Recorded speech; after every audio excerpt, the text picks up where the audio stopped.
Bonjour tout le monde, j'espère que vous allez bien.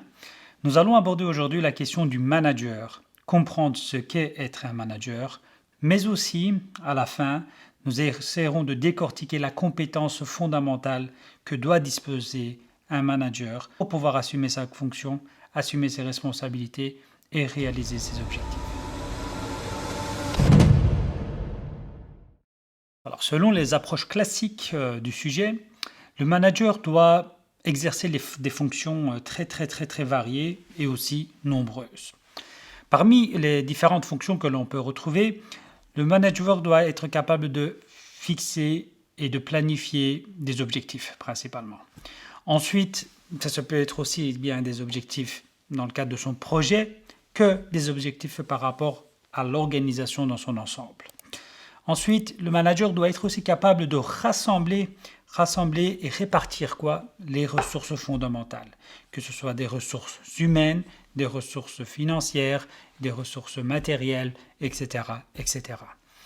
Puis, on peut aussi intégrer dans la fonction du manager le fait qu'il doit être un très bon organisateur, mais aussi un très bon coordinateur pour pouvoir assumer ses responsabilités. Puis, le manager doit aussi être capable de faire preuve de leadership dans le but d'avoir des attitudes et de comportements les plus adaptés possibles en fonction des circonstances, par rapport aussi bien son équipe que vis-à-vis de ses collègues, que vis-à-vis de ses supérieurs hiérarchiques. Ensuite, le manager contrôle les opérations et les résultats. En effet, il doit être capable de pouvoir gérer un projet, assumer les deadlines, assumer les résultats pour au final remplir la mission que l'organisation lui a donnée. Cependant, tout ce que j'ai cité au préalable ne sont pas exécutés dans la majorité des cas. Pourquoi ? Parce que lorsqu'on analyse le quotidien d'un manager, il est généralement dans un emploi du temps qui est très chargé et qui ne laisse pas beaucoup de marge à l'analyse, à la réflexion, à la prise de décision, englobant tous les aspects possibles et imaginables. De ce fait, le manager doit être capable de jongler avec des exigences opposées. Je m'exprime. Il est censé montrer quoi ? Il est censé montrer tantôt de la compétitivité, mais aussi de la collaboration, mais aussi maîtriser différents domaines aussi bien techniques que méthodologiques. De plus, il doit aussi assurer le bon fonctionnement des choses au sein de son équipe. On revient donc à la compétence principale que le manager doit avoir, c'est que aujourd'hui, le manager doit faire preuve d'une forme de flexibilité mentale. Je m'exprime.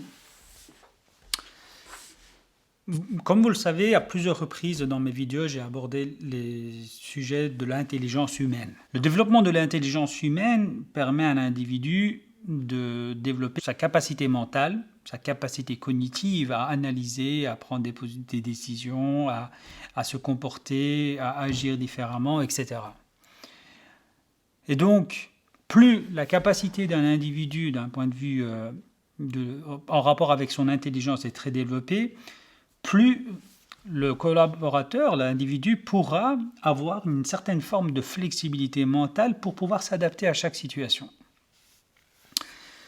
Prenons le cas du manager qui est surchargé par l'ensemble donc des tâches à réaliser et des missions à accomplir pour pouvoir au final assumer ses responsabilités dans le cadre de la mission globale que l'organisation lui a confiée, en prenant en compte aussi la gestion des ressources humaines dans la réalisation des projets, il est fondamental que le manager puisse développer Puisse développer une compétence importante qui est la compétence cognitive, qui lui permettra d'avoir une flexibilité mentale pour pouvoir jongler entre différents stades, que ce soit le stade d'analyse et de réflexion, que ce soit le stade de prise de décision, ou alors le stade d'opération, de mise en pratique et d'application des décisions. Parmi les différentes formes d'intelligence que l'on peut retrouver, c'est ce que maintenant je vais relier aux soft skills.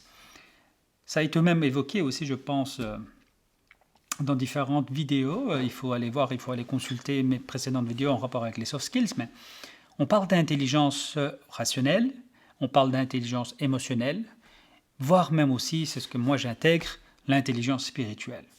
Ces trois formes d'intelligence développeront la capacité cognitive du manager et lui permettront donc d'avoir cette flexibilité mentale pour pouvoir s'adapter à chacune des situations.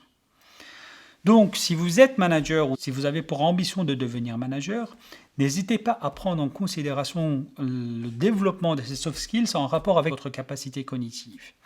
De ce fait, vous aurez de meilleures ressources pour pouvoir manager et atteindre vos objectifs. Merci d'avoir regardé cette vidéo. Je vous dis à bientôt pour de nouvelles vidéos en rapport avec des notions et des théories concernant le management. Si vous avez apprécié cette vidéo, n'hésitez pas à liker, à la commenter et surtout à la partager afin de favoriser sa diffusion. Je vous dis merci et à bientôt dans de nouvelles vidéos.